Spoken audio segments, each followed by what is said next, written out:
Pernah nggak sih Anda kepikiran soal satu ritual harian yang kita semua kenal banget, tapi jangan-jangan kita salah paham? Ada satu kata yang harusnya menenangkan, malah jadi sumber deg-degan setiap subuh di bulan Ramadan. Hari ini, kita bakal kupas tuntas ironi di balik kata yang sakral ini, imsak. Coba deh bayangin adegan ini. Pasti familiar banget kan? Suasana sahur yang tadinya riuh, tiba-tiba jadi senyap. Semua mata langsung melotot ke jam. Dan begitu detiknya pas, sendok yang udah siap masuk mulut mendadak berhenti di udara. Gelas yang udah diangkat pelan-pelan diturunkan lagi. Seolah-olah kalau kita telat sedetik aja, puasa kita seharian bakal runtuh. Dramatis banget ya. Oke, kita masuk ke bagian pertama. Kenapa sih imsak ini bisa jadi alarm paling menegangkan? Gimana ceritanya sebuah kata yang harusnya cuma jadi pengingat biasa, malah berubah jadi momen yang bikin jantung berdebar kenceng setiap pagi? Nah, ini dia yang menarik. Coba deh perhatiin. Di jadwal-jadwal puasa, kata imsak itu pasti dicetak tebal-tebal. Alarm imsak di handphone kita itu mungkin alarm yang paling bikin panik. Kita berhenti makan dengan disiplin yang mirip tentara. Seakan-akan ada garis finish yang nggak boleh, haram hukumnya untuk dilewati. Kita percaya banget kalau ini adalah batas akhir yang sesungguhnya. Sekarang kita masuk ke pertanyaan utamanya. Sebenarnya, imsak itu garis start buat puasa atau cuma sebuah peringatan? Nah, disinilah kita nemuin ada jurang yang cukup lebar antara apa yang seharusnya jadi aturan dan apa yang kita lakukan sehari-hari. Jadi, ini dia nih titik krusialnya. Kalau menurut ilmu fikih, imsak itu sebenarnya cuma semacam buffer kehati-hatian. Anggap aja kayak lampu kuning, buat ngasih sinyal, siap-siap ya, sebentar lagi subuh. Karena awal puasa yang beneran itu ya pas azan subuh. Tapi, dalam praktiknya gimana? Wah, kita memperlakukannya kayak lampu merah. Udah, berhenti total. Batas waktu paling akhir yang nggak bisa ditawar-tawar lagi. Dan lucunya, ironi ini tuh nggak berhenti sampai di situ loh. Coba kita lihat deh gimana paradoks ini sering banget muncul dalam keseharian kita, kadang-kadang malah tanpa kita sadari sama sekali.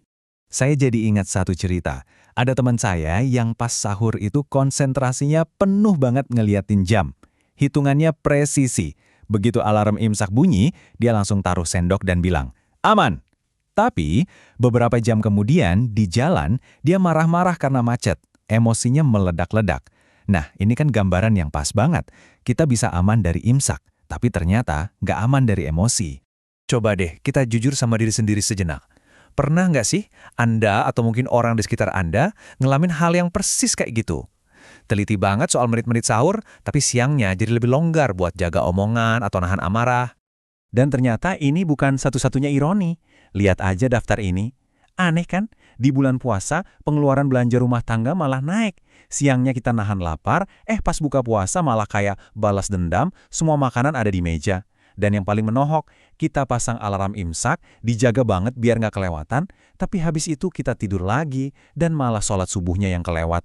Imsaknya aman, tapi kewajiban utamanya malah tertinggal. Oke. Setelah kita lihat semua paradoks tadi, gimana kalau sekarang kita coba geser cara pandangnya?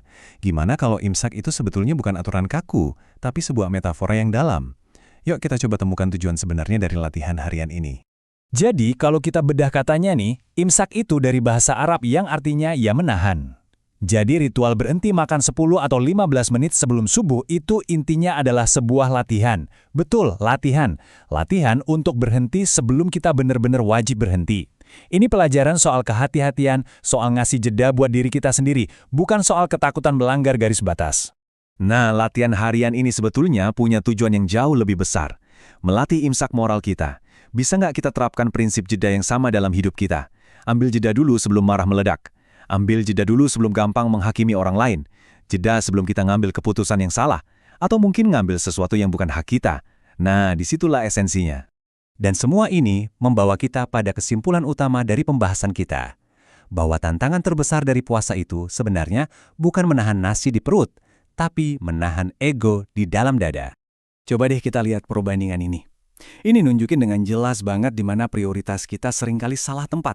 Kita bisa panik setengah mati cuma karena nggak sengaja minum setegok air pas imsak. Tapi kita bisa santai aja ngeluarin kata-kata kasar yang mungkin melukai perasaan orang lain. Kita khawatir sama nasi yang masih sisa di piring, tapi biasa aja sama amarah yang masih membara di hati. Dan ya inilah intinya. Coba kita renungkan kalimat ini bareng-bareng. Karena pada akhirnya puasa itu bukan cuma soal apa yang masuk ke mulut kita, tapi juga soal apa yang keluar dari mulut dan hati kita. Rasa lapar itu cuma pintu gerbang menuju ujian yang lebih besar. Yang paling sulit ditahan itu bukan nasi, bukan air, tapi ego yang ada di dalam dada kita. Jadi sebagai penutup, pertanyaannya saya kembalikan ke kita semua. Di luar jadwal imsakiyah dan bunyi alarm, di manakah letak imsak Anda yang sesungguhnya? Di momen apa dalam hidup ini Anda perlu mengambil jeda, berhenti sejenak dan menahan diri? Mungkin disitulah makna imsak yang sebenarnya sedang menunggu untuk kita temukan.